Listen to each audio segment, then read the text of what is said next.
اللہ کے رسول صلی اللہ علیہ وآلہ وسلم نے خود ارشاد فرمایا کہ مجھے تمہاری دنیا سے صرف 3 چیزیں پسند ہیں۔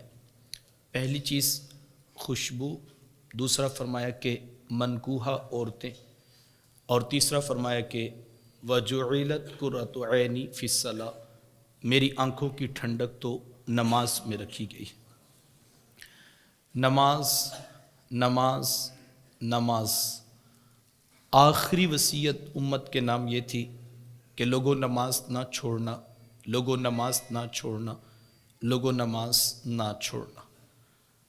یہ کس قدر اہم بات ہے اس کا آپ اندازہ اس سے لگا لیجئے کہ جب میرے حضور اس دنیا سے ظاہری طور پر پردہ فرما رہے تھے تو پورے دین کی پکچر میرے حضور کے بالکل سامنے تھی۔ 23 سال کے عرصے میں مسلسل جد و جہد کے ساتھ امت کو دین سکھایا۔ 13 سال مکہ المکرمہ میں اور 10 سال مدینہ المنورہ میں، پورا دین امت کو جو دیا وہ میرے حضور کے بالکل سامنے تھا۔ اب پورے دین میں سے ایک چیز کا انتخاب آخری لمحات میں کیا اور وہ نماز تھی، جبکہ زکوٰۃ، روزہ، حج، عدل و انصاف کی تعلیمات، مساوات کو قائم رکھنا، اخلاق اچھے رکھنا،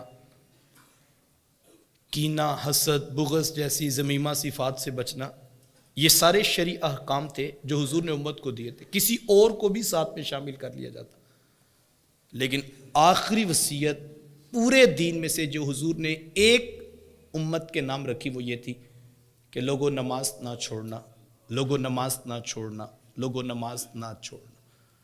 جبکہ دوسری طرف دیکھیں، سینکڑوں آیات قرآن مجید کے اندر نماز کے موضوع پر موجود تھی، اور میرے حضور جانتے تھے کہ قیامت تک قرآن مجید کا لفظ محفوظ ہو چکا ہے۔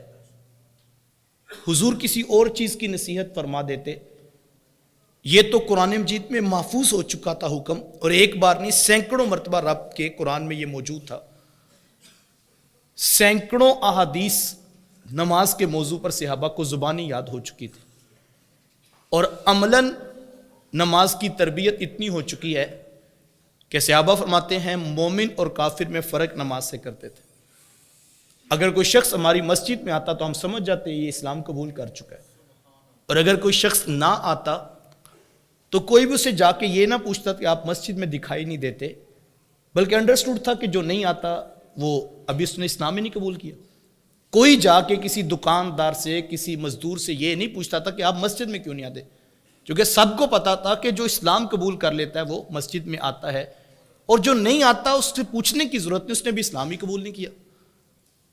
یار جب سینکڑوں آیات محفوظ ہو چکی، سینکڑوں فرامین اس عنوان پہ زبانی یاد ہو چکے، اور عملاً تربیت اتنی پختہ ہو گئی کہ مومن اور کافر میں فرق نماز سے ہو جاتا ہے، آخری لمحات پہ حضور علیہ السلام کسی اور چیز کی وصیت فرما دیتے۔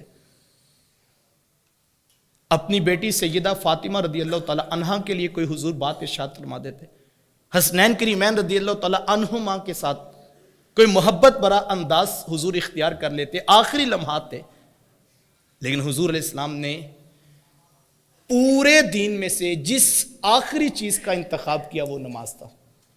اور جو حضور علیہ السلام کے مخاطبین تھے، جو حضور علیہ السلام کے سامنے اس وقت لوگ موجود تھے، ان میں سے کوئی شخص بے نمازی نہیں ہے۔ پھر مجھے بتائیں حضور علیہ السلام نے کن کو کہا تھا کہ لوگوں نماز نہ چھوڑنا، لوگوں نماز نہ چھوڑنا، لوگوں نماز نہ چھوڑنا۔ نگاہ نبوت آنے والے دور کے لوگوں کو دیکھ رہی تھی کہ لوگ اس کے اندر سستی کا ارتکاب کریں گے اور غفلت کر جائیں گے۔ آج 95% لوگ ہیں جو شاید عملاً نماز کا بائیکاٹ کر چکے۔ ہماری مسجدیں ویران ہیں۔ ہم نے یہ تو سنا ہے کہ جناب مسجد کا باہر والا حال بڑا کر دیجئے، سالانہ جلسے کے لیے لوگوں کے بیٹھنے کی جگہ نہیں ہوتی، کل چہلم کی تقریب میں لوگ زیادہ آتے ہیں، لہٰذا باہر بھی لینٹر ڈال دیا جائے، بارش کا موسم بھی ہوتا ہے تو ضرورت پڑ جاتی ہے۔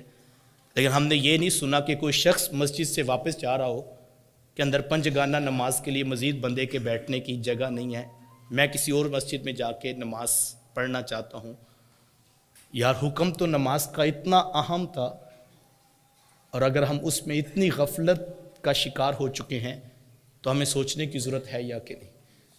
پورے دین پر ہی عمل کرنا چاہیے اور اسی کے بارے میں ہم سے پوچھا جائے گا. لیکن اگر کل یہ سوال پوچھ لیا گیا کہ جب میرے رسول اتنے بیمار تھے کہ حضور علیہ السلام سے چلا بھی نہیں جاتا تھا، اور مبارک پاؤں اتنی نقاہت تھی کہ اٹھ بھی نہیں سکتے تھے، میرے رسول تو اس وقت بھی 2 لوگوں کے کندھوں پر اپنے مبارک ہاتھ رکھ کے، اپنے بازو رکھ کر، حضرت عباس اور حضرت علی المرتضیٰ رضی اللہ تعالی عنہما ان کے کندھوں پہ ہاتھ رکھ کے حضور مسجد کی طرف آ رہے تھے. اور صحابہ فرماتے ہیں نقاہت اور کمزوری اتنی تھی کہ مبارک پاؤں اٹھایا نہیں جاتا تھا، اور ایک لکیر تھی جو زمین پر بنتی جا رہی تھی.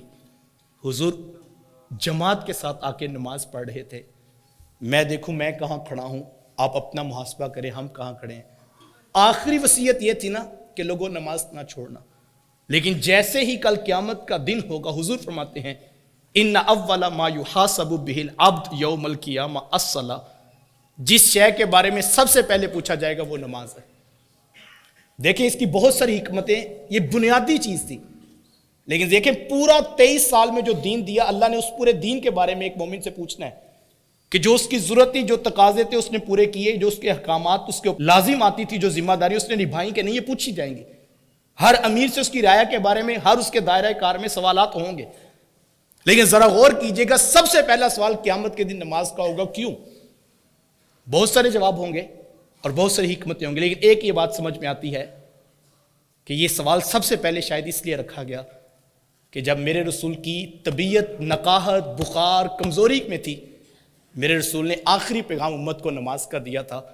سانس ٹوٹنے کے بعد دوبارہ محشر میں جب رب کھڑا کرے گا تو رسول اللہ کی جو آخری بات تھی وہاں سے بات شروع ہوگی، اور وہاں سے سوال پوچھا جائے گا کہ میرے رسول نے تو آخری حکم تمہیں یہ دیا تھا، سب سے پہلے یہ بتاؤ کہ جو آخری حکم دیا تو اس کے اوپر تو نے کتنا عمل کیا تھا.